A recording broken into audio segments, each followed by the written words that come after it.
Bonjour, bienvenue à l'émission La Parole vivante. Ici Jean Joly qui vous y accueille. En plus de vous accueillir à l'émission, nous sommes dans les parvis d'Hérode le Grand, dans ses jardins, dans son théâtre, et nous allons entrer dans un instant dans son palais de justice, le prétoire, une salle où un être très important des évangiles s'y trouvait et a dû défendre sa foi. C'est le thème que nous regarderons aujourd'hui à l'émission, à la défense de la foi. Cet être s'est tenu peut-être ici où je me tiens. C'est le thème que nous regarderons aujourd'hui à l'émission, la parole vivante.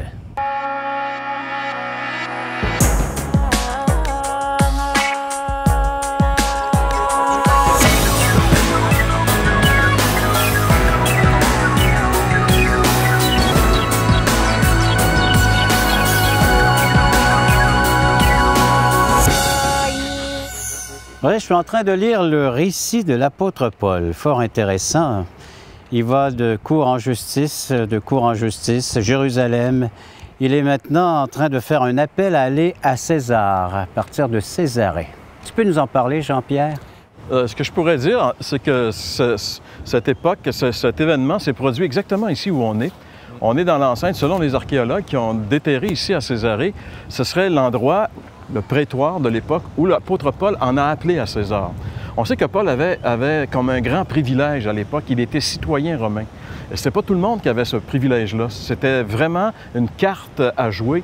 Et à un moment donné, Paul a demandé, il en a appelé à César, il voulait être jugé par l'autorité suprême. Ça voulait dire l'amener jusqu'à Rome. Mais à travers ça, évidemment, c'était le dessein de Dieu qui allait encore une fois s'accomplir. Quand on disait que Dieu est au-dessus des événements, l'Évangile allait aller jusque dans le cœur de l'Empire de l'époque, puisque Paul allait être emprisonné jusqu'à Rome. Et tous les gens qui ont voulu condamner Paul, qui ont fait toutes sortes de stratagèmes pour le faire condamner, eux ont eu des gros problèmes, mais c'est vraiment spécial comment Dieu tourne les événements. En fait, il change, comme on dit, la malédiction en bénédiction. Ça a donné à Paul une protection incroyable pour venir jusqu'ici, premièrement.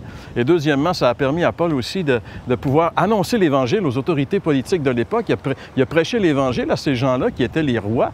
Il y avait Agrippa ici, un autre Hérode. On a parlé des Hérodes à un moment donné. Alors, on est rendu au quatrième de la dynastie maintenant. Depuis Hérode le Grand. Hérode le Grand, et puis Hérode le Grand était celui qui était à l'époque de la naissance de Jésus. Il y en a un autre Hérode qui était là à l'époque où Jésus a comparu devant lui, oui. Et celui devant lequel Paul va comparaître ici est un autre Hérode, Hérode Agrippa. Donc, c'est pas toujours le même, comme on disait, parce qu'il aurait vécu vraiment longtemps, mais c'était une dynastie de personnes. Et l'apôtre Paul, devant les accusations qu'on faisait contre lui, a décidé d'en appeler à César parce qu'il voulait être jugé vraiment sur une cour civile qui allait comprendre la chose beaucoup plus facilement qu'une cour religieuse qui avait toutes sortes de dédales dans leurs pensées, etc. On se rappelle que c'est surtout à cause de son droit romain. Donc, c'est pas le privilège de l'apôtre Pierre ou des autres apôtres. Paul avait ce privilège de pouvoir faire appel à César, qui était donc le plus haut tribunal de l'époque, et le Romain.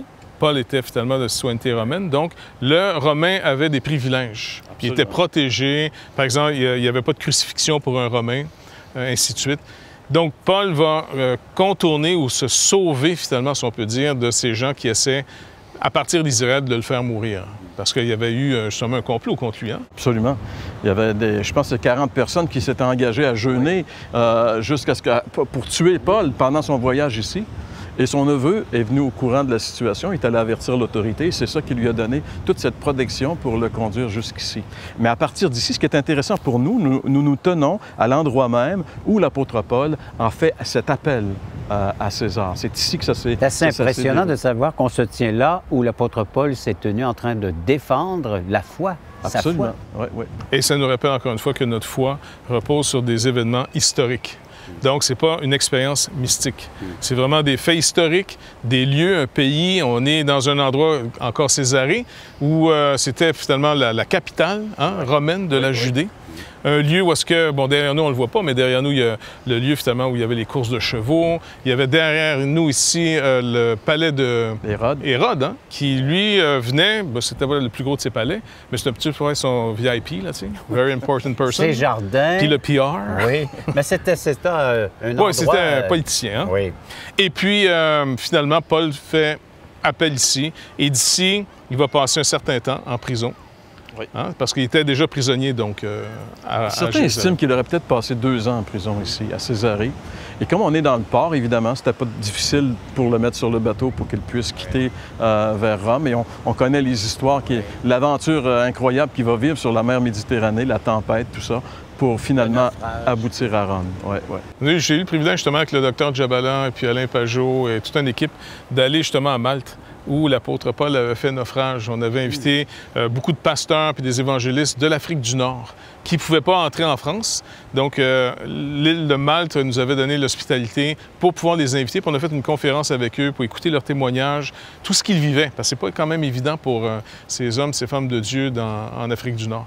Mais tout ça pour dire que l'hôtel était dans la baie où, selon la tradition, l'apôtre Paul aurait fait ce naufrage. Donc, partant d'ici, il va prendre cette mer et se retrouver finalement à Malte plus tard. Intéressant. Alors, oui, c'est super intéressant de se retrouver sur les traces. Une histoire impressionnante de cet homme qui doit défendre sa foi. Vous avez des questionnements en rapport de la foi, en rapport des textes bibliques. Vous pouvez le faire. Un service gratuit, 1-877-l'Espoir ou sur nos sites Internet, espoir.ca, toutchrétien.com. Vous nous écrivez, nous envoyez un petit courriel, ça nous ferait plaisir de pouvoir répondre. Et si vous avez des questions, à nous les poser et nous pourrons répondre avec les émissions Paroles vivantes et vous renseigner sur ce divers sujets concernant la parole de Dieu. Un service gratuit. Après la pause, on revient avec Paul et la défense de la foi. Parce que le Saint-Esprit, de toute façon, appelle à la vie. Il accorde la repentance. Si ce n'était pas de son ministère, personne ne pourrait croire. On serait prisonnier de quelque chose de tellement intense que on préfère, le péché nous fait préférer le mal, le péché, à Dieu. Assistez à un merveilleux déjeuner de l'espoir dans votre région. Un invité vous racontera comment Dieu a transformé sa vie et comment son cœur, souffrant, a trouvé une joie indicible en développant une relation personnelle et intime avec Dieu et son Fils Jésus-Christ. Des églises locales organisent de tels déjeuners dans plusieurs régions du Québec. Découvrez où et quand vous pouvez assister à un déjeuner de l'espoir dans votre région en visitant le site espoir.ca et en cliquant sur l'onglet « Déjeuner ».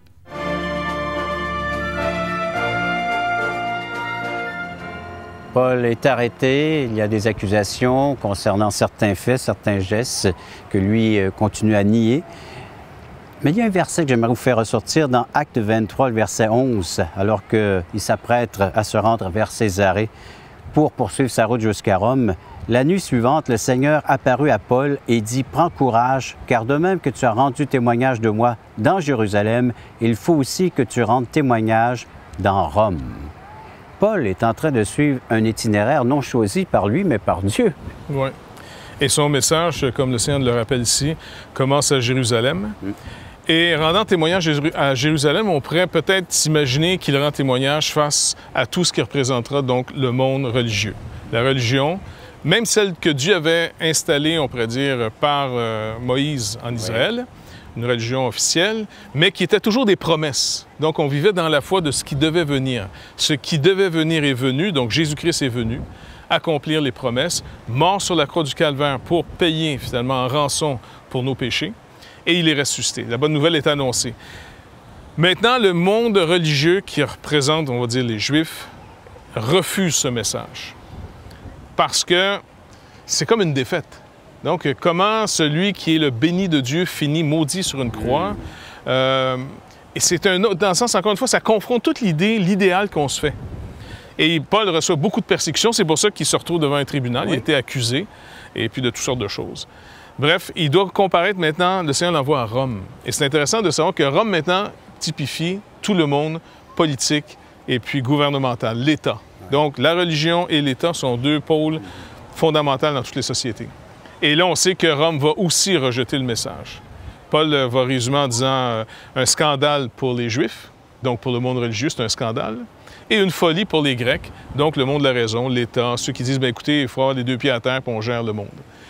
Mais son message va quand même penser, parce que le Saint-Esprit, de toute façon, appelle à la vie. Il accorde la repentance. Si ce n'était pas de son ministère, personne ne pourrait croire. On serait prisonnier de quelque chose de tellement intense que on préfère, le péché nous fait préférer le mal, le péché, à Dieu. On est tellement loin de Dieu, finalement, que si Dieu n'intervenait pas pour nous attirer vers lui, c'est impossible qu'on aille à lui de nos propres initiatives. Ouais, on n'a pas cet amour, on n'a même pas l'amour du vrai, au fond.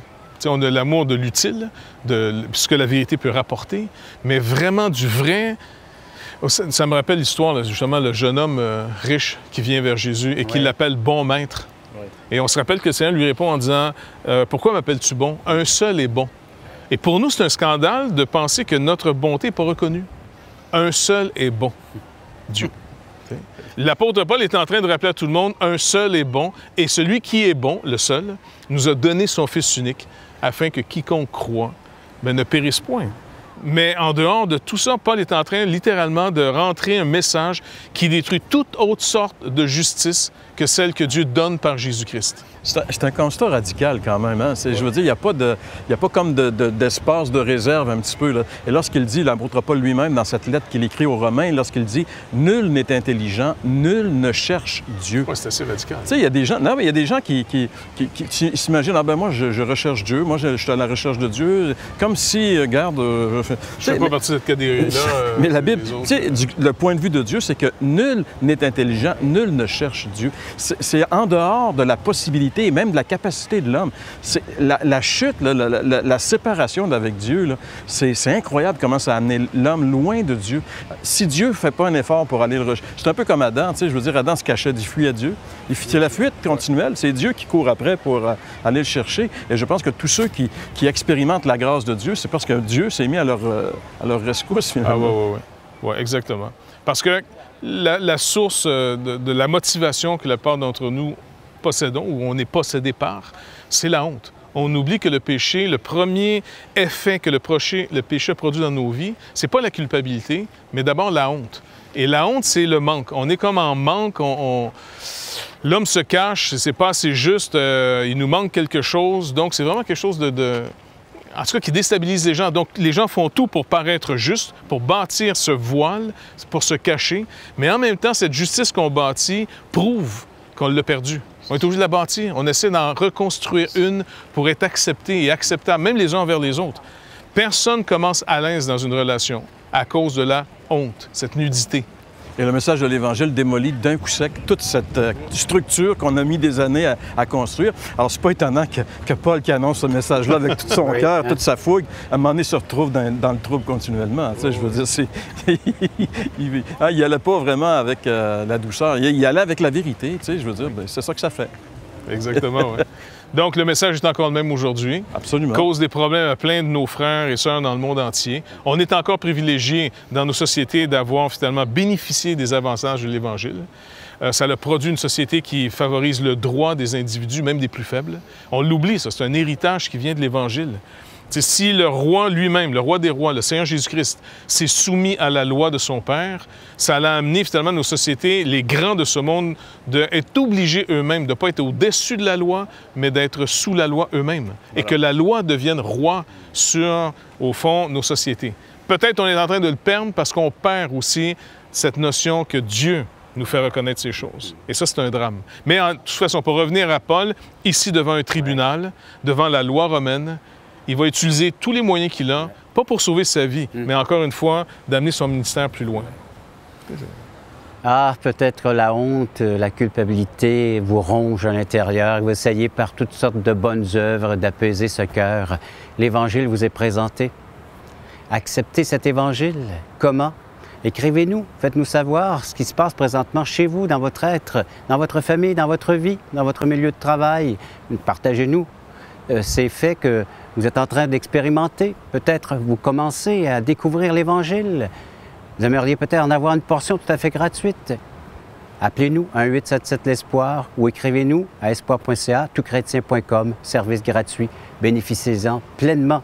Après la pause, on regarde comment justement l'Évangile peut vous affranchir, vous libérer Et l'homme va toujours dorénavant bâtir une image pour se sortir de cette honte. C'est pour ça que l'Évangile nous dit c'est un salut sans les œuvres, c'est une justice sans les œuvres de la loi. Voulez-vous combler le vide dans votre âme? Avez-vous soif d'une sérénité intérieure? La souffrance de votre cœur vous lasse-t-elle? Appelez dès maintenant pour recevoir gratuitement un évangile de Jean pour connaître l'amour de Dieu, un Nouveau Testament pour trouver des réponses à plusieurs de vos questions, le livre Destination finale pour comprendre la nécessité du salut et finalement la Bible et le salut qui nous explique comment recevoir Jésus. Contactez-nous à espoir.ca ou composez 1-877 l'Espoir.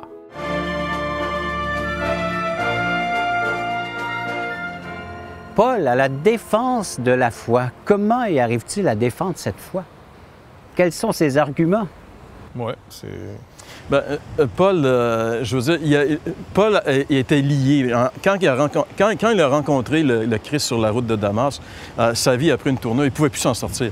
Il devait maintenant annoncer de toute sa force le message qu'il avait reçu, parce que là, il avait réalisé que c'est vrai. Ce qui s'est passé à Jérusalem, là, c'était vrai. Que celui qui était mort sur la croix, c'était vraiment le Fils de Dieu. Et que, regarde, j'ai passé une grande partie de ma vie à lutter contre lui, mais maintenant, je sais que c'est peine perdue. Je vais plutôt être de son côté. Et son message était justement d'annoncer la personne de Jésus et d'annoncer aussi l'œuvre parfaitement accomplie par Jésus. En réalité, le message de Paul était révolutionnaire parce qu'il venait de détruire toutes les religions et toute la philosophie religieuse en voulant dire, écoutez, vous avez juste à croire, l'œuvre est accomplie. Et ça, c'était révolutionnaire en réalité. Mais ça l'est encore aujourd'hui parce que, étant donné qu'on est des êtres un petit peu religieux, on veut toujours nous faire les choses, alors que le message véritable de l'Évangile, c'est, garde, tout est accompli, tout est fait. Il faut que tu te reposes sur l'œuvre accomplie. Et ça, c'est pas évident. C'est facile à accepter pour quelqu'un qui est dans la dèche, dans toutes sortes de situations, qui est dans le fond du baril. Mais pour quelqu'un qui, toute sa vie, a essayé de bien se conduire, a fait des efforts de vivre droit, de faire attention, puis là, on lui dit, garde, tout ça, là, ça sert absolument à rien pour ton salut. Devant Dieu, c'est vrai. Hein? Je crois que cette justice-là est utile dans nos rapports les uns avec les autres, mais il faut vraiment se retrouver, comme tu dis, qui accepte le plus facilement l'Évangile? Encore une fois, c'est ceux qui n'ont plus rien à perdre. Voilà. Là, ils ont tout perdu, ils le savent. Dans le temps du Seigneur Jésus, c'était la même chose. Les publicains, les prostituées, les gens de mauvaise vie avaient plus cette justice qui nous distingue les uns des autres, comme un gain, comme un trésor. Je suis plus ou moins riche de cette justice. Mais on oublie finalement, encore une fois, que cette justice, elle est bâtie sur de bâtir un voile qui cache la honte. Le péché a produit la honte. Le péché a fait qu'on ne se voit plus comme Dieu déclare que nous sommes. Parce qu'avant la chute, l'homme se voyait comme Dieu disait que l'homme était. Le jugement de Dieu sur sa création, c'est très bon. En hébreu, c'est tov meod. C'est très bon. Donc, c'est bon en abondance. Et puis, finalement, lorsqu'on mange dans la connaissance du bien et du mal, le Seigneur qui cherche l'homme, qui se cache, j'étais nu, j'avais honte, mais il avait toujours été nu, il n'avait jamais été habillé. Voilà. Donc, le Seigneur lui dit, qui t'a appris que tu es nu?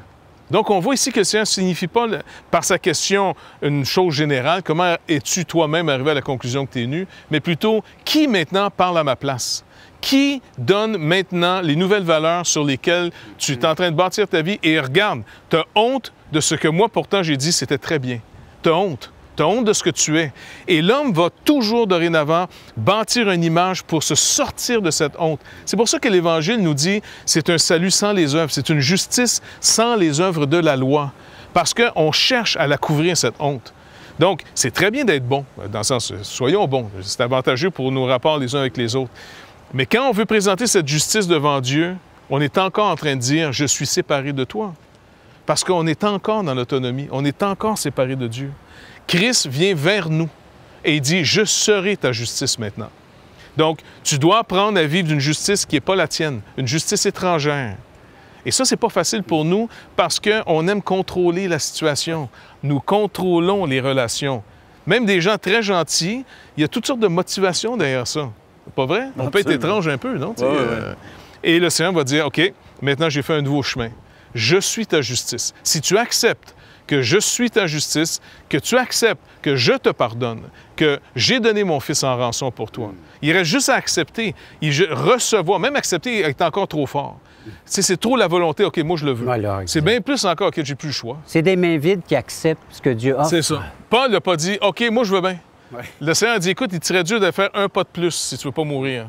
Donc, le choix est assez facile à faire, tu vois? Et il a dit, bon, OK, oui. Qui es-tu, Seigneur? Jésus que tu persécutes. Ouais. Et c'est malheureux que souvent, on doit être amené à l'extrémité pour dire, c'est vrai, j'ai plus de moyens, sinon celui qui vient vers moi. Et comme tu dis, à moins que Dieu lui-même ait intervenu pour nous arracher de ce présent siècle mauvais, on ne vient plus vers lui. On se cache. C'est terrible, c'est vraiment terrible. Et c'est l'apôtre Paul qui a développé le plus, on pourrait dire entre guillemets, la théologie, où il a développé cette réalité de l'Évangile à travers les épîtres que nous avons dans le Nouveau Testament. Lorsqu'on est ici, on sait très bien que Paul a été emprisonné ici, mais encore là, on voit comment Dieu travaille. Dieu a arrêté cet homme qui était très actif pour répandre l'Évangile, l'a mis dans une prison, et c'est à l'intérieur de la prison que Paul a composé ces lettres qui, depuis 2000 ans, ont enrichi l'Église et nous ont révélé c'est quoi la vérité. Tu sais, c'est encore là l'œuvre de Dieu incroyable. Tu sais. Il n'y a rien, comme on disait, il n'y a rien qui arrive sans que Dieu le permette et ça concourt toujours au bien, finalement, de ceux qui aiment Dieu, de l'Église et des enfants de Dieu, puis même du monde, parce que la proclamation de l'Évangile, c'est le bien de l'humanité, finalement. Certainement. Quand on compare les sociétés et ce qui était à l'origine, ce que les sociétés ont cru à l'origine, on est mieux de vivre dans une société qui a eu des valeurs judéo-chrétiennes. Oui. Absolument, absolument. Toujours à la recherche de ces valeurs, de cette justice de Dieu. Vous pouvez nous appeler à 1-877-l'Espoir ou venez visiter nos sites espoir.ca, toutchrétien.com, service gratuit. Vous nous faites part de vos commentaires et nous, on aura la joie de vous répondre. Après la pause, on regarde comment retrouver et de vivre pleinement la justice de Dieu. L'Évangile, c'est celui qui recrée en nous l'être dont Dieu a toujours voulu que nous soyons, de retrouver non seulement une personnalité, mais de retrouver la véritable image de Dieu. Le momentdespoir.com est une capsule abordant des thèmes d'actualité à la lumière de la pensée de Dieu, diffusée aux heures de grande écoute sur les ondes des stations commerciales 93,3 et 102,9 FM. Si vous désirez poursuivre votre réflexion sur le sujet du jour, inscrivez-vous à un cours en visitant la page web lemomentdespoir.com ou en composant 1-877-l'Espoir.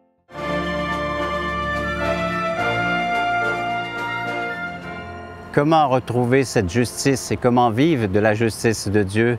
L'apôtre Paul a vécu cette intervention divine dans sa vie. Et c'est ce qui a fait de lui cette nouvelle création, un nouvel être, lui qui avait la philosophie, qui avait la religion, qui avait un bon principe de vie, une bonne morale, mais il a dû avoir une intervention, une révélation directe avec Dieu, le Seigneur Jésus-Christ qui intervient dans sa vie alors qu'il était sur le chemin de Damas pour persécuter l'Église et les premiers chrétiens. Tout ça nous ramène dans Genèse chapitre 3, et même avant. Rappelez-vous, le Créateur, qu'est-ce qu'il a dit? « Je ferai l'homme à notre image ».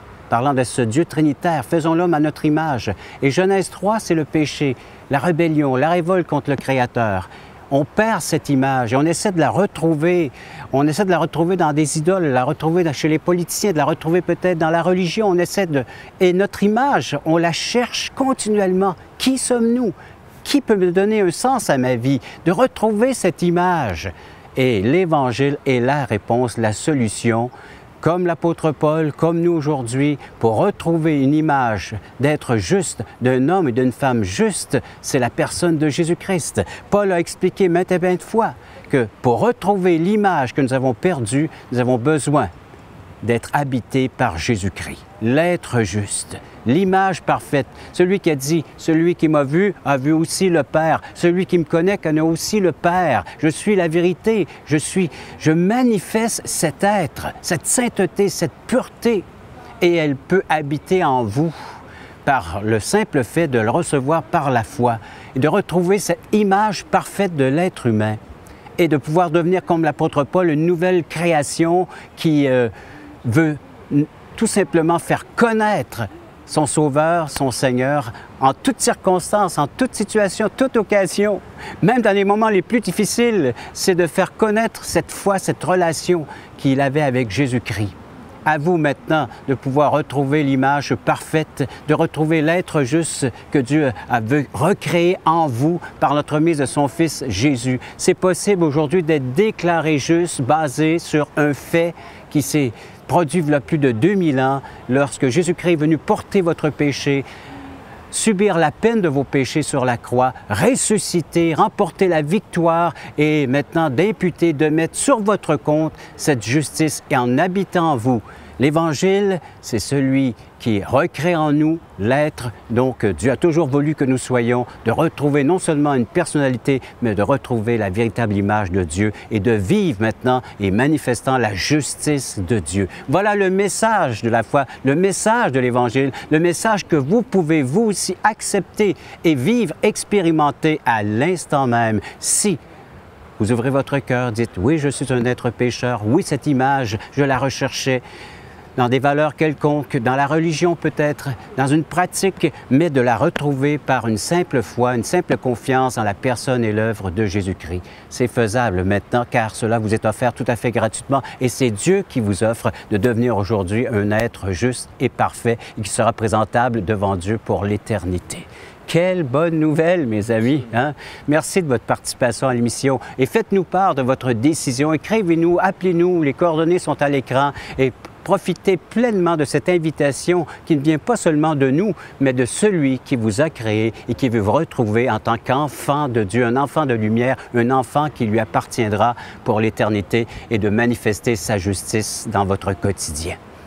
Encore une fois, merci d'avoir été à l'écoute de cette autre émission de La Parole vivante.